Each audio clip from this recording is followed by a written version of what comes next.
Hello and welcome to another episode of the Smash Accept podcast. I'm your host, Michael Royer. You can find me on Twitter at Dynasty Dad FF. Joined as always by my main man at FFSnoog. How you doing today, brother?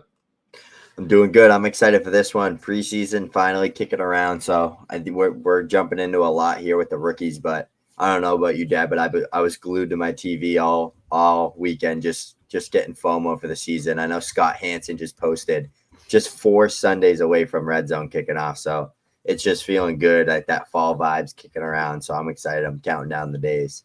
We're like 2 weeks away from college football or 4 weeks away from NFL football. I mean, it is right here. We are already right in the thick of it. You and I have gotten everybody ready to go, in the Smash Accept Patreon. We've been recording for months. We're almost there. We're super excited about it. What we want to talk about tonight, and, guys, we are so close to reaching that goal. Hit that subscribe button down below.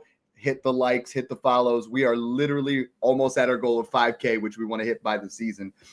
Super cool because we've been covering rookies nonstop. We've been talking about how good this class is. And Snoog, we got to see a lot of the guys that you and I have been hyping up for months really come out and just show it, right? Like, I've been doing redraft content for the last few months, and everybody's like, Dad, you're too high on Tetairoa McMillan. You're too high on TreVeyon Henderson. You're too high on all these guys. And I'm like, just wait, guys. Like, you guys have been behind. We're so much further ahead with the dynasty life, getting things going. And the first one, this is a no-brainer. Travis Hunter takes 11 of the 12 first-team offensive snaps, and Snoog plays 62.5% of the slots. Like, from that slot spot, Travis Hunter is going to feed families. You see that he played 11 out of the 12 first-team snaps. Brian Thomas Jr. dominated from the slot last year. Like, anybody that's in that Cohen system, we saw it with Godwin. Now we're going to see it with Travis Hunter. I'm excited because I go back and forth. When I see him on defense, I'm like, oh, geez, this scares me. But then I see it, this kind of usage, and it playing in that spot with Cohen, he's going to eat. Right, and the thing, too, that Liam Cohen literally came out and said, like, they're aiming for him to play 80% of the snaps. And everyone's just like part-time receiver. 80% of the snaps. Like, go look at every stud wide receiver in the top 24. Most of them are playing like 70 to 80% of snaps. Not everybody's Justin Jefferson, Jamar Chase playing 99% of snaps. Like, a lot of them, like, I'm looking at Marvin Harrison Jr.'s game log from last year. He had 4 games over 90% of snaps. 4 games out of 17. I'm looking at Brian Thomas Jr. again, like, same thing. It's that's okay. Like, 80%, as long as you're above like 65 to 70 to me, it's like, okay, I'll be in on you. So I really think that Travis Hunter, I mean, he showed it last night. They're going to use him on those quick option routes underneath. He's going to get like 8 to 10 targets a game playing out of the slot in that offense, which is what we want. Yeah. I think the part that I was taking from that, and the interesting, is it 80% of his snaps or 80% of the offensive snaps, right? Like, because I was taking it as 80% of the time that he's going to play offense, 20% on defense. No matter what way you split it, he's going to be on offense more often than not. And in this offense, with a horrendous defense, absolutely horrendous defense, they are going to be playing in high-scoring affairs. That's why you and I have been big on Trevor Lawrence. That's why I've been huge on Brian Thomas Jr. You've been very big on Travis Hunter. Let's pull up some trades here because recently I feel like because people see him on defense, because they see these things, the trades have just been mediocre. Like, I saw in the Discord today, one of the guys, we gave up Christian McCaffrey in a third for him. I'm like, bro, that's a smash accept. I understand we get into that area where we want to start winning, but there's that time where you have to understand that a guy like Travis Hunter. Exactly. So do you have that link we could throw up? Yeah, let's pull that up. But Dad, I don't know if you got the chance to see this. I actually don't think I've posted it to Twitter just yet. I went deep diving into the Jaguars offense with Trevor Lawrence like the past 3 seasons. 2023 was Christian Kirk's year, led the league in slot snaps at wide receiver position, had a top 10 season. The next year, Christian Kirk was hurt. Guess who stepped into the slot role? Evan Ingram led the tight end position in slots, had like 495 snaps out of the slot, had a top 3 season at the tight end position. They both had like ridiculous over 1,000-yard seasons, like crazy. Trevor Lawrence feeds the middle of the field. Travis Hunter is going to be that guy for him. BTJ is going to be that elite Mike Evans field stretcher that scores like 15 touchdowns. It's going to be a bread and butter combo between the two of these guys. Yeah, so let's start pulling up some of these. Hit me up with Yep. some of the trades that you think look the most interesting, and then I'm going to flip over to my guy here because I think there's a lot of trades really that can be had right now. And when people see someone flash, they overreact this time of year. Yeah, I think the best opportunity you have is just using the power of a rookie first, because people always like, I'm nervous about my rookie busting. Give me another first. So like right here, Bajul and Dante Thornton, 2 rookies getting a ton of hype and steam right now, and a 26 first. Let's call that mid, or Travis Hunter. Yeah, that's got to be Hunter. I mean, we talked about that on last week's show with the trade show where we saw, multiple opportunities of people package it. It might have even been this trade, honestly, where I saw one where it was Bajul Tootin, Kyle Williams, and what they said was a random to late first for Travis Hunter. And it's like, that's how you package up a bunch of seconds that might never hit for a guy that could hit. And when he hits would be massive, right? Like if Kyle Williams hits, he could at most be worth a late first. If Travis Hunter hits, he's worth 2.5, at least 2. You know what I mean? Yeah. And that's the thing that I love here too. And I want to ask you, like, are you willing to do this one here? And I would personally, but I think you would do this for Tet. But Jordan Addison, and let's call that a late 26-1, or Travis Hunter. Are you willing to use that 26-1 that you're projecting 10 to 12 to tier up 10, to a Hunter? I would rather not move at it, but I think that's fair value. I mean, I think that's what you're really kind of looking at. The later, I've been doing a ton of work with the 26 first. That 1 through 8, I like, like 1 through 4, I think you're going to get something really nice. 4 through 8, it's going to be solid. 9 through 12, I mean, you're starting to talk about Carnell Tate and, some of these. Jordan Tyson's probably going to be gone at that point. You're going to pick up one of these running backs that is not necessarily an elite profile. So, I mean, I think if you can go ahead and you can package something like that to get Travis Hunter, I'm doing that all day long. We got a super chat here from our main man, Matt Glory. Said, y'all are the GOATs. My question is live here in the chat. Love that. This isn't even one of those kind of shows, but we're here to do it, man. We got you covered. He said, I trade my 26 and 27 first plus downs for Drake London. If I do this, my team will be Jaden Daniels, Bijan Robinson, Ashton Genty, Caleb Johnson, Malik Neighbors, Marv, London, and Rice. So I don't love the interesting part here, I love he's got Jaden Daniels. Obviously that's a set it and forget it. You got Bijan and Genty. It almost feels to me that you're coming out of a rebuild because you got Genty and you're trying to jump ahead, right? And we're trying to add that final piece, which London is going to be fantastic. However, with Likely and Strange as your tight ends, I think I would hold on to those picks. I think you have Neighbors is going to be a wide receiver 1. Marv's going to be fine. Rice, you get a Calvin Ridley type to fill in for Rice.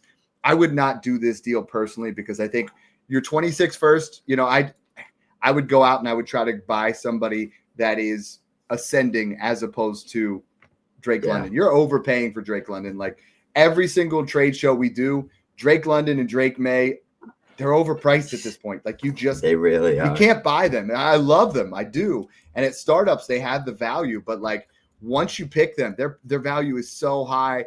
It's almost impossible to get them. Another guy who's on the way of being in that range, Tetairoa McMillan, 2 catches, 43 yards, had that big 31-yard reception, showing that elite contested catch ability. What I really liked and what I keep seeing at camp, Snoog, is Bryce Young is willing to throw him open, right? Like we talked about Tetairoa McMillan. He's not a Travis Hunter, right? He's not shifty at the line. He's not going to make those same kind of moves. He's a Drake London. He's a Mike Evans type. So he's going to need those opportunities for contested catches. He's going to get open, but he's not that same kind of twitchy player in the open field.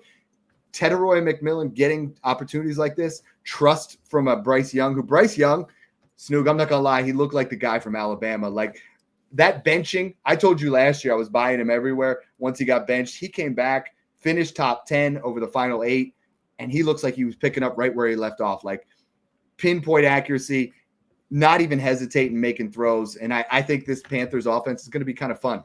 I think Tetairoa McMillan and Travis Hunter both have opportunities to finish as top 24 for sure, maybe even top 12 to 15 wide receivers year 1. Yeah, I agree. And Tet, we knew what he was going to be coming out. Like he went 8th overall for a reason. He was a back-to-back 1,300-yard receiver in college for a reason. Broke out as a true freshman. scored a ton of touchdowns in college with literally nobody at quarterback. So it's like all the signs are pointing towards this. We are expecting this. He gets the right situation with Dave Canales, this QB guru who saved all these quarterbacks from literally the dead zone of damn near retiring, comes into a team with Bryce Young, first overall pick, builds around him, gets him a star wide receiver. Like all the signs are pointing towards a big rookie season. And I loved most about, cool, yeah, Tet made great catches. Bryce made some great throws. I love that connection. It's already there. Like the trust. That's the important part. To just come out there and throw a 43-yard bomb to him, like right off rip, it's like, okay, like that's giving me some like CJ Stroud, Nico Collins vibes 2.0 right there. So I love it. I really think Tet's going to have a big year. And I actually just helped someone draft their fantasy football team. She was a coworker of mine and she was like, she's into fantasy football. I was like, all right, I got you. Like, let's cook. Tet McMillan, like I got her a bunch of studs, but I'm big on Tet this year for the redraft. So let's jump into some of these trades here because, Dad, I think you're going to love a lot of these trades for Tet McMillan. What's unfortunate is we've been screaming to buy these guys, and now the world is seeing them. They're going to go out there, and he's going to move up. I mean, he's been my guy I've put in every single thread for strategies taken in the 5th round. You ain't getting him in the 5th anymore. He's going in the 4th. This first trade here, I think, is really interesting because we just saw, and I moved Tetairoa McMillan. You could argue who you want to be the 102. We've all talked about that. But I have a trade here of Ashton Jeanty and Jalen Warren or Tet McMillan, a 26 first and a 27 first. I got to talk to you. It's Tet all day. I am not worried one iota about Ashton Jeanty. For anybody that is panicking, I traded TreVeyon Henderson in a second for Ashton Jeanty. That's crazy. I'm blown away because a week ago it was 2 firsts in that gap. Now you could still get 2 firsts for Tet. Go do that. Like Tet is someone that I believe in completely.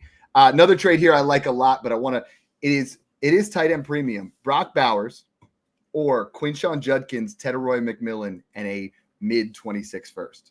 I love that you brought this one up because I was staring at it. I want the players all day here. Like, I love Brock Bowers. I was so high on him as a prospect. I literally was like this close to buying his jersey. But you're getting 2 potential stars at wide receiver or running back here. If everything works out for Quinshon and he didn't do bad things and like the case goes his way and he doesn't get suspended or lose his job and he gets signed, I'm so confident that him and Tet are both going to be big hits and be like top 12 at their position, locked and loaded. These other Tet first. These Tet trades, I'm still slightly leaning on the Bowers, but I see where you're at. I mean, Keon Coleman in a early 26 first for Tetairoa McMillan. Do that, please, because here's the deal. Next year's class does not have a Tetairoa McMillan. Jordan Tyson, Carnell Tate, they're not Tetairoa McMillan, Travis Hunter type wide receivers. And if you're rebuilding, if it's not the 101, like Jeremiah Love and Lenora Sellers at 101 and 102 and Nick Singleton at 103 right now, if it's 104 to 106 and you can give that plus a Keon Coleman and get a Tetairoa McMillan, I would do that all day long. Do it before the rest of your league. Like, that's what Snoog and I are here for, is we bring you the information before it's too late. Like, if you start to see what that class is. Now we talk 27 early. Well, it's a different story. Like Ryan Williams, Jeremiah Smith, those guys are actually, at least Smith is superior to where Tet is and Williams is on point. You got James Cook for Tetairoa McMillan. Like that's not a trade we should even be considering here. Probably going to be a 1-2 flop there. And then Amon-Ra St. Brown and Bashal Tootin for Tet and 2 26 firsts. I don't care if it's the 111 and 112. I'm doing it. Like, Tetairoa McMillan is going to be a foundational wide receiver. He's going to be someone that is around for a long time in the NFL and going to be doing big things. Another guy that I think is going to be around for a long time in the NFL, somebody you and I love. I know you got to see it firsthand. TreVeyon Henderson shows that speed, 21.3 miles per hour on his kickoff return. 3 receptions. Every time he touched the ball, it was like lightning in a bottle. Like he got shot out of a cannon. I don't want everybody to overreact. Like I just said, I traded TreVeyon in a second for Jeanty. I've seen people in redraft said, oh, well, he's a top 10 running back now. Hold on. Hold on a little bit. We're excited. You can get excited. but like moving him above, I saw people have him in redraft above Kyron Williams, Breece Hall, and I'm just like, hold on. Like, he's still going to be a complementary piece. He's still going to be a guy that I think you and I have talked about it all offseason, that he's a Jahmyr Gibbs light, which means Ramondre Stevenson would be in that David Montgomery role. But when he's there, he is going to be what I've said in the past. You recently tweeted something similar. He's going to have a Reggie Bush type rookie season. He easily catch 60 to 80 balls. The way they're going to use him in this offense, TreVeyon Henderson is going to be a real difference maker. Yeah, I mean, I literally watched the opening kickoff in person, looked at my girlfriend and said, TreVeyon Henderson is literally the next Jahmyr Gibbs type of player. And she knows how much I love Jahmyr Gibbs, and I'm always talking about TreVeyon Henderson. And he had a 100-yard kick return touchdown 10 seconds later. And she literally looked at me and was like, that's incredible. Like, he is – we talk about it on the show. You could probably find like 100 different scenarios where Dad and I are like, he's the A-Chain, he's the Gibbs, he's the Jamal Charles fix to this year's draft class. Like, Hampton's that Nick Chubb JT, Genty's that CMC Camaro workhorse guy. Henderson's like that. He's on the football field and that entire defense is on their heel or on their toes. Like, this guy can literally score at any point in the football field. Mm-hmm. Like, that's the type of weapon he is. And if you get that guy 15 touches a game, he's going to pop one probably most of the time and score those big, long touchdowns. That's what's exciting to me is this means career longevity. This reminds me of a young Alvin Kamara. This reminds me of Jahmyr Gibbs right out the gate, right? Because do you remember Jahmyr Gibbs' rookie season? We're like, give him the damn ball. Like, he's getting 10, 12 touches. Give him more. Give him more. It's so frustrating.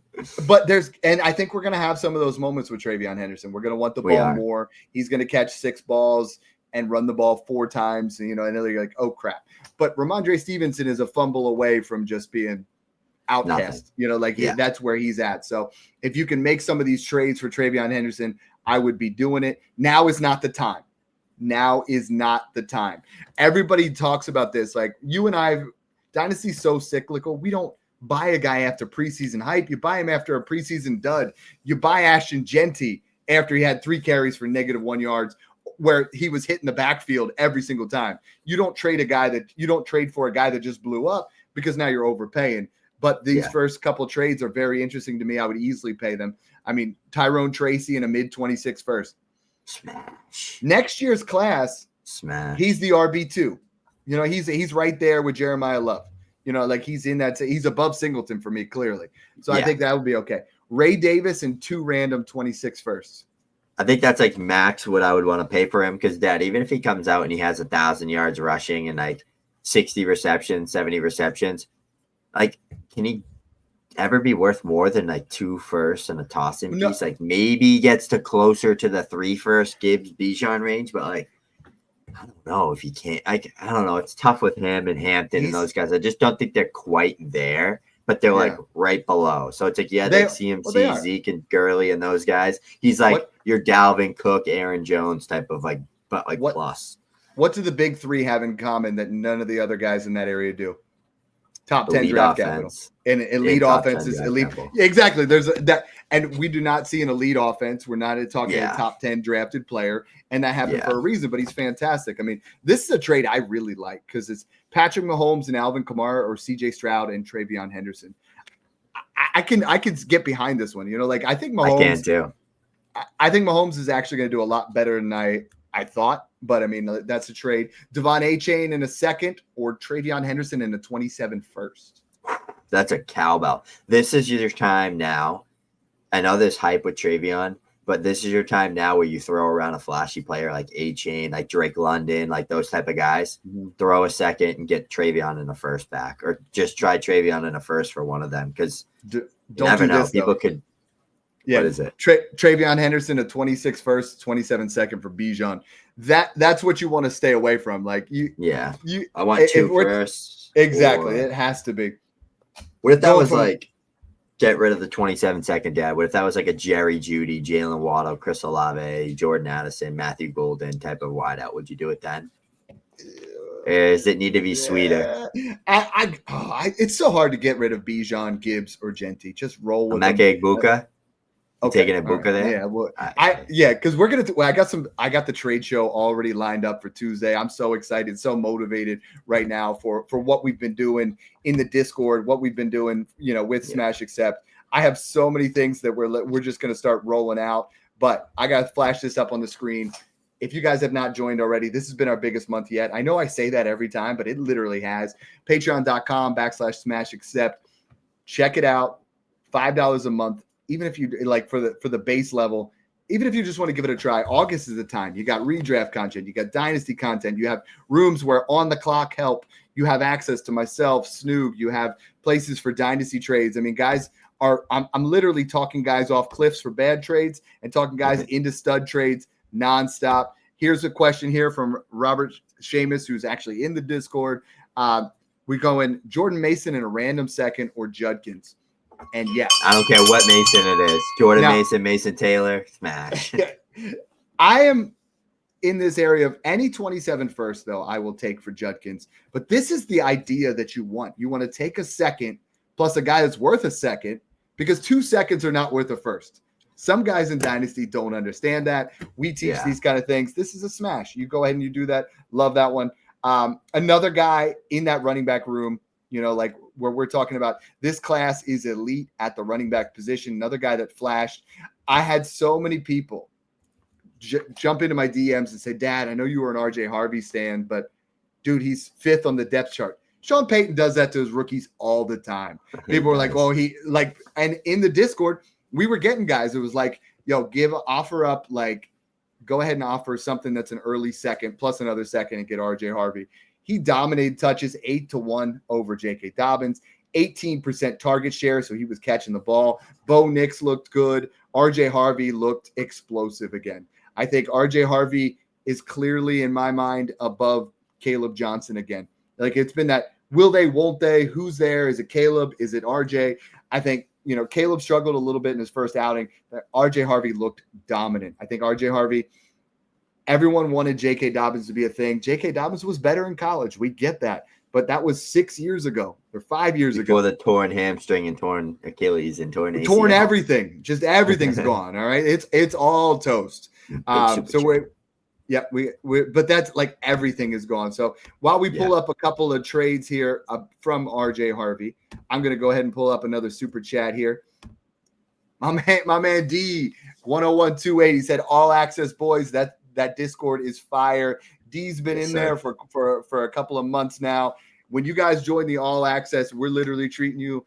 Hey, I'm the Dynasty Dad. We're treating you like one of our kids, man. We're taking care of everything you guys need. You guys ask a question, we're there. You give us your roster, we're going to break it down. You tell us, I want to get this player, then we're going to do it. And this is what's interesting in the Discord is you have, your base level. We're just going to be in there chilling. We'll answer questions if you need it, right? And everybody wants a different level. Then there's, we have our VIP. Those guys get quicker access to us. They get things like that.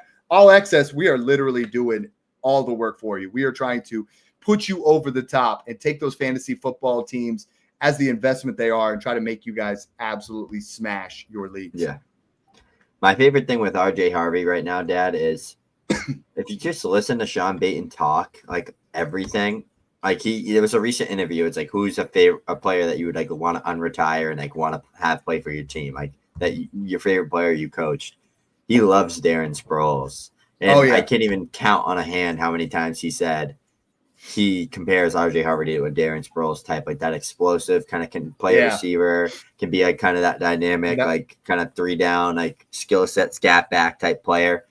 If he just uses them, and that offense is going to score points. Like if he just, even if Audric estimates that, 2 down hammer, getting like first down carries, even if he gets goal line carries, if RJ Harvey's just getting, 3, 4, 5 targets a game and 10, that's 12 where the value carries, is anyways. That's what the value is, yeah. The efficiency is 0.78 as opposed to 0.4 fantasy points per touch. I mean, you're getting a lot more in the receiving game, and RJ Harvey is going to be that guy. I mean, every Sean Payton offense has worked under two running back type systems, but it's the pass catcher who catches, who has the most value, who gets into that spot. Snoog, I kind of like the first one here, but I want to get your opinion. I love it. Nico Collins, RJ Harvey, and we're going to call it random to mid 26 first or Jamar Chase. I want Nico there. I want it to be a 27 though. A 27 knocks my socks off. Yes. A 26, I want another second, or you make it a 27 first. If I get that in my inbox, I'm looking at it. I'm like, this is absolutely juicy. I'm probably doing it. If I see the 27 in it, I'm like, oh my God, I'm texting dad. I'm smashing it. I'm like, yo, look at this. So that's the difference right there. And I do think that 26 and 27 class difference deserves like the actual hype difference that it's getting. Cause I truly think that 27 class, I think the 26 class is going to give us a couple studs and then it's going to flatline. I do think it's going to be a really down year for rookies coming out. That's just my prediction now. Obviously it'll probably change, but I think 27, we already know of like 5 superstars in that class. So it's just the way it goes. But interesting one here. RJ Harvey and Geno Smith or George Pickens? Harvey and Geno. Yeah, it's Pickens, close though. He's going to be so good. Geno's going to be too cheap, like for everybody to play. I mean, it's going to be a nice spot. Here's one sent in from IO Jr. 1. Trey Harris in a top 5 projected first, or T. Higgins in a 26 second. So I'm assuming that's a top 5, 26 first. I think that's fair. Yeah. Across the board. I think if you're rebuilding, give me the Harris side. If you're contending, I got no problem taking the T. Higgins side, and then I'm going to take that second and buy Alvin Kamara, all those guys that we do. That's what we end up doing here, Yeah. Got another one here. My question was one quarterback, by the way. Owner of London also has Hawkinson back with Matt Glore. So I don't think it changes much in that situation. Like I think you're still rolling with Jaden Daniels. You don't need that second quarterback because that's not what the important part is. I see the question here. Hold on, I got to go to this because this is super important. He put Ahoff Rizzler said it's Tyler Warren season. We didn't even have it on the show sheet, but Snoog, Colston, Loveland, and Tyler Warren, we were dead on. Like these guys, studs. Warren played 10 of 10 offensive snaps, 3 receptions, 31 yards. Like he was everything. And I have this pipe dream in my head, right? I'm a Philly guy. I love the tush push, love the way that Tyler Warren was used. I could see him doing some of that. Like I could see him, he's going to have goal line carries. I could see him having 2 to 3 rushing touchdowns. I could see like a passing touchdown. Crazy. He's literally Taysom Hill on steroids. Yeah. And Colston Loveland. So like both of these guys, Snoog, are guys that you need to go acquire right now. Like you have that any 26 first right now, and you go grab these guys. You go after both of them. What I'm interested in from week 1, there's some real potential here from Sheduer Sanders. Sheduer Sanders, a 106.8 passer rating, 2 touchdowns, 18 yards rushing. He looked really poised. I mean, I can't believe Nike came out and literally made like a campaign pitch and everything like that. I mean, it's been people love to hate Sheduer Sanders because of his, entourage and because of the way he presents himself. But he looked like the guy that we saw on tape that was a projected first rounder. Yeah, I still think the NFL absolutely blew making him like a 3rd round pick or wherever. Did he go in the 5th maybe the round? 2nd, but he went way down there. Oh my gosh, that's like just disrespectful and just stupid. I don't even like love him as a player. Like I used to like him a lot, like when he was like at Colorado. Then I got to dive into the tape, and there's just a lot of messiness there. But like you cannot deny that he's just a pure pocket sniper when he's in a rhythm and when he has time. Like he gets it done. Let's talk about this because in the Discord, everybody's like, Dad, if I have Sheduer Sanders, should I sell him for a 27 second? And my answer resoundingly was no. If you can package Sheduer Sanders in a second for a first, my answer resoundingly is yes. Yes.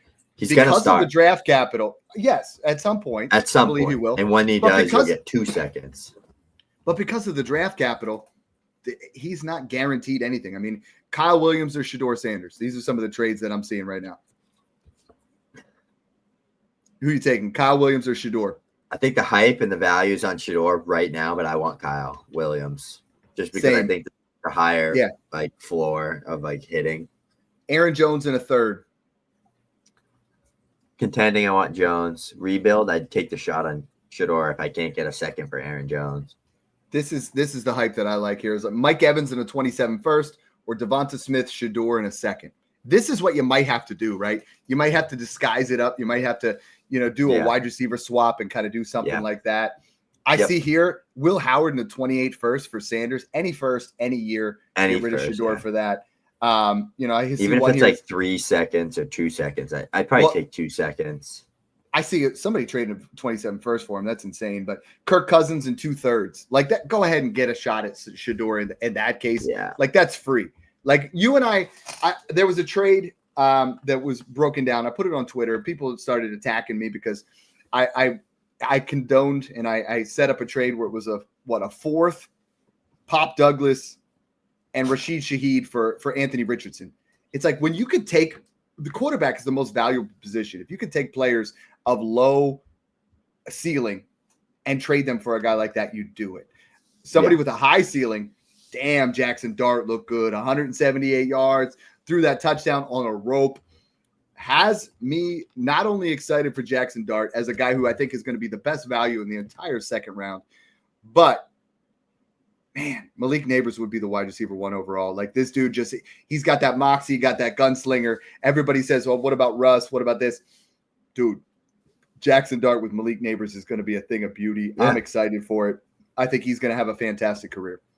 Even if good, Russ is good for him. Go learn from a veteran quarterback that at one time was a gunslinger that was, 6'1", mobile, play action heavy, strong arm. Like Russ plays like Jaxson Dart plays. Like that's like a good thing for him.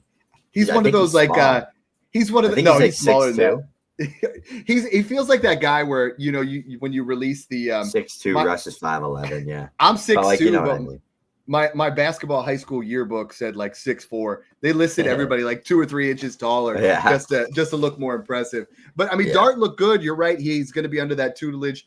I mean, I see a trade here: Justin Fields, Tillman in the 3rd for Jaxson Dart in the 2nd. If you're not contending, I'm telling everybody to get Jaxson Dart. I mean, Jaxson Dart in the 3rd for Aaron Rodgers and Trey Harris. I like that. I think you're going to get a lot of opportunities. Mark Andrews and Jaxson Dart for Kyle Pitts. That's a smash. Trevor Lawrence, a 1st, and Trevor Lawrence for Dart, Pittman, and a 1st. I like that. Like I am really going out there. I'm trying to take that gamble because he's a lock, right? It's Michael Penix Jr. all over again. Like the day he starts, the value is going to go up. Go out there and buy Jaxson Dart. One last quarterback here to talk about because we're going to be hitting these guys all offseason. We're going to continue to bring it. But Jalen Milroe played the entire second half. The passing wasn't great, but it was 6 of 10 for 61 yards. Snoog, 38 yards rushing. I mean, he looked explosive doing it.